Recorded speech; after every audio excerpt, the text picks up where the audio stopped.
Assalomu alaykum o'rtoqlar, sizlar charchamayapsizlarmi? Mana bugun biz Bo'zbozorda joylashgan yana bitta obyektimizga kelganmiz. Bu yerda hozir kuxnyadagi karsiy toshlardan olganlar. Qanaqa tosh bu Absattor aka? Assalomu alaykum. Xo'p, bu Nobel firmasining karsiy toshlari, Interstone kompaniyasiniki. Shu 3 kun muddat oldik. Shu 4,5 metrlik stolishnicamizni ichkariga kirib, mebel holatini ko'rsangiz bo'ladi. Ana dash ko'ramiz. 3 kun muddat oldik, 3 kunda qilib berdik, to'g'rimi? Bo'lmasa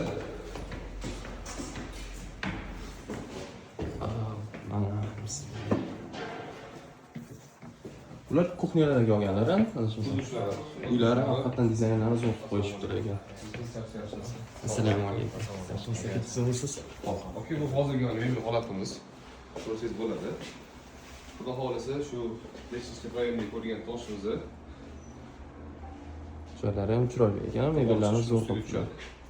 Bitgandan keyin yana bitta chiroyli qilib, video syomka qilib, albatta postga tushuntirib qo'yib ko'rsatamiz. Albatta. Xudo xolasa.